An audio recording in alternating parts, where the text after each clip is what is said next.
الحمدللہ رب العالمین والصلاة والسلام علی سید الانبیاء والمرسلین اما بعد فاعوذ باللہ من الشیطان الرجیم بسم اللہ الرحمن الرحیم وَإِن كُنتُمْ جُنُبًا فَاتَّطَهَّرُوا صدق اللہ العظیم۔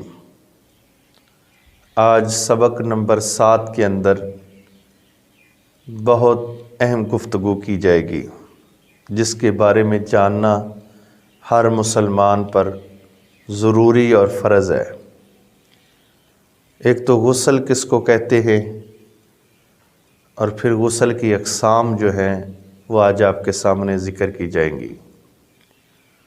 غسل شریعت کی روح سے پاک پانی کا تمام بدن پر خاص طریقے سے بہانے کو کہتے ہیں، اور اللہ تعالیٰ قرآن مجید فرقان حمید میں ارشاد فرماتا ہے وَإِن كُنتُمْ جُنُبًا فَاتَّطَهَّرُوا، اور اگر تم حالت جنابت میں ہو تو نہا کر اپنے آپ کو خوب پاک اور صاف کرو۔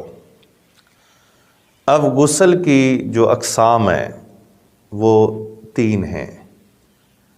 ایک چیز ذہن میں رکھ لے، غسل کن صورتوں میں غسل فرض ہوتا ہے، کن صورتوں میں غسل سنت ہوتا ہے، اور کن صورتوں میں غسل مستحب ہوتا ہے۔ اب جن صورتوں میں غسل فرض ہوتا ہے وہ 3 چیزیں ہیں۔ نمبر 1، جب بندہ جنبی ہوتا ہے تو اس وقت غسل فرض ہو جاتا ہے، اور نمبر 2، عورت کا حیض اور نفاس سے کے فارغ ہونے کے بعد۔ اب حیض اور نفاس کس کو کہتے ہیں؟ حیض اس خون کو کہتے ہیں جو عورت کو ہر ماہ کے بعد آتا ہے، وہ خون کم از کم 3 دن اور زیادہ سے زیادہ 10 دن رہتا ہے۔ اس کے بعد جو عورت غسل کرتی ہے وہ غسل اس پر فرض ہوتا ہے۔ اور نمبر 2، نفاس کس کو کہتے ہیں؟ اس خون کو کہتے ہیں جب بچہ پیدا ہوتا ہے اور پیدا ہونے کے بعد جو خون جاری ہوتا ہے، اس کی زیادہ دن تو بیان کیے گئے ہیں کہ اس کے زیادہ سے زیادہ 40 دن ہے، کم از کم نہیں ہے۔ اگر وہ خون 15 دن کے بعد بند ہو جاتا ہے یا 20 دن کے بعد بند ہو جاتا ہے تو اب عورت کے لیے ضروری ہے کہ وہ نمازیں بھی پڑھنا شروع کر دے غسل کر کے، اور اس کے بعد وہ روزہ بھی، اگر ان دنوں میں روزے ہیں تو وہ روزے رکھنا شروع کر دے۔ اور نمبر 3 پہ جن صورتوں میں غسل فرض ہوتا ہے، شہوت کے ساتھ منی کا نکلنا۔ اور اب آئیے وہ صورتیں جن صورتوں میں غسل سنت ہوتا ہے، یعنی کہ جن صورتوں میں غسل کرنا سنت ہے، اور وہ 4 چیزیں ہیں۔ نمبر 1، جمعے کی نماز کے لیے۔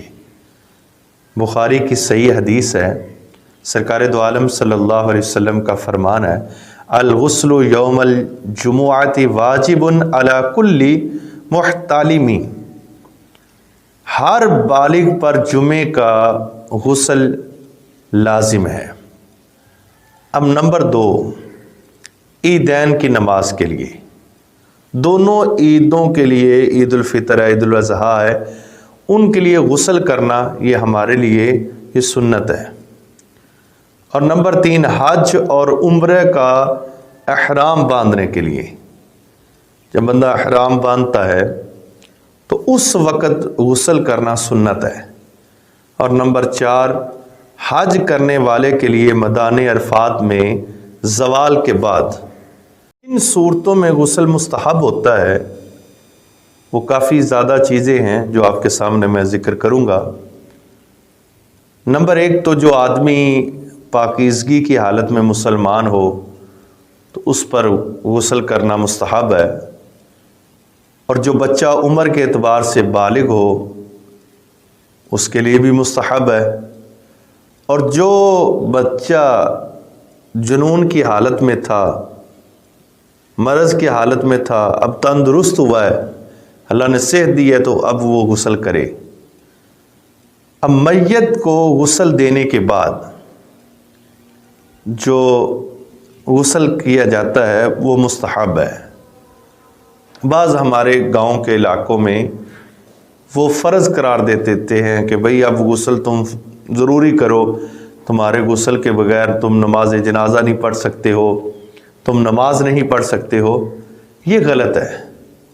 مستحب ہے، اگر وہ اس کام کو کرتا ہے، غسل کرتا ہے تو اس کے لیے ثواب ہے.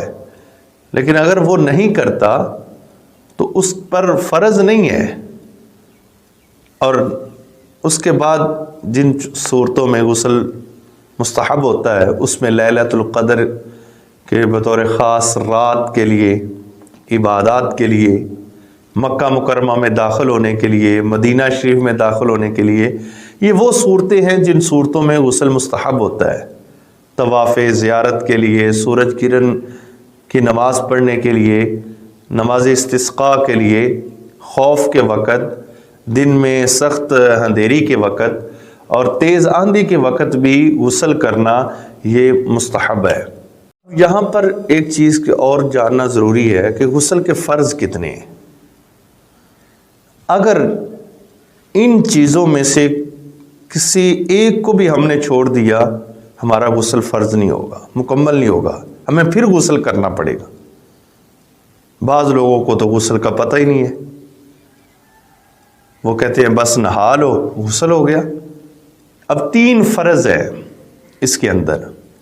نمبر 1 غرارہ کرنا، اس طرح کہ پانی حلق کی جڑ تک پہنچ جائے. اور نمبر 2 ہے ناک میں پانی ڈالنا کہ جہاں تک نرم جگہ ہے یہ بھی دھل جائے.